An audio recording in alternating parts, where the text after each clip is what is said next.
Hi everyone, welcome to the latest video by GTS RS Racing Simulation. My name is Usmaan, I'm head coach here at GTS, and today we'll be looking at an onboard lap of the Radical SR3 around Silverstone. We'll be discussing downforce and driving these high performance cars. So Silverstone GP is an amazing circuit, it's one of the favourites in the Formula 1 calendar, and it's a great place to drive a racing car, especially one with lots of downforce and a huge amount of performance like the Radical SR3. So the SR3 I'm very familiar with. I've driven this car for a few seasons in Dubai and Abu Dhabi in the Gulf Radical Cup. I was a team member of Gulf Sport Racing, and yeah, we had a lot of success out there, and I got to learn this car very well, and especially how to drive a high-speed, high downforce prototype. Previously, my experience was with single-seaters, and to be fair, it feels very similar to a single-seater. The downforce is a pretty elusive, funny thing. It's not something that you experience on a day-to-day basis when you drive your road car, and a lot of drivers that are used to GTs or tin tops, touring cars, for example, you don't really experience a lot of the feeling of downforce. But in cars like these, which are basically small prototype type cars, the downforce is it's an essential part. You have to utilize all the downforce to extract a fast lap time, and well, the real tricky thing is if you're just outside of utilizing all that downforce, the car is absolutely awful.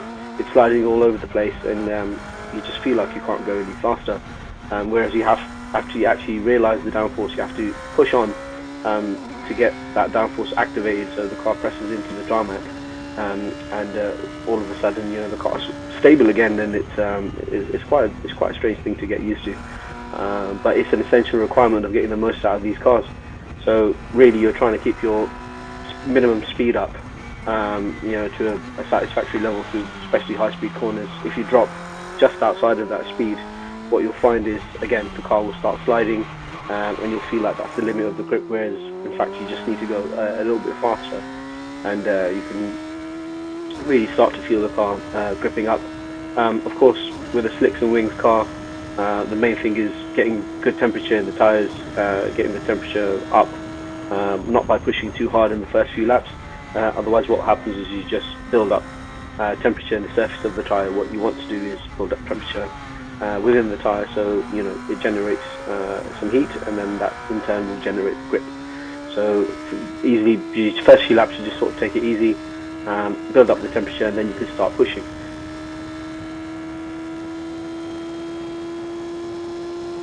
So let's talk through a lap in the Radical SR3. So we're just coming up to Cops now, pretty much flat in 6th gear, having a little bit of lift, just getting past this yellow Porsche on the left into the Beckett's complex.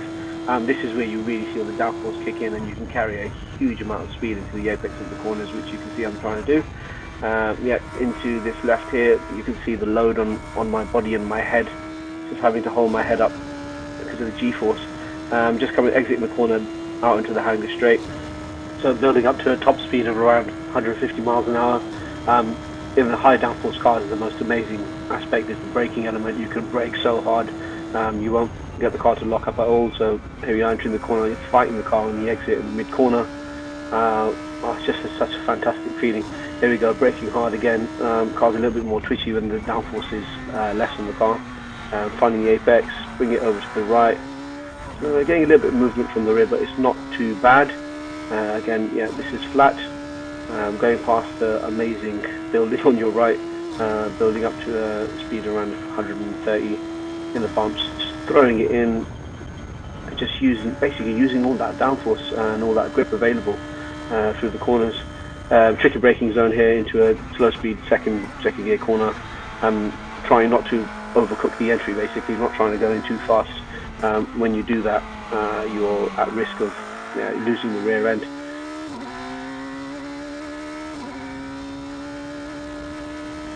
So now onto the Wellington straight, just going through the gears, trying to find your braking zone for this tricky left-hander, which is a late apex corner. Again, you can brake quite late, and just gingerly rolling the car in, trying not to lose the back end. Whoa, it's stepping out on me there. Probably just went into a little bit too quickly into the corners, especially difficult when again on corners like that where the downforce is not so much on the car because of the speed. But yeah, going down again past the old Formula 1 pits into Cops, that's pretty much a lap.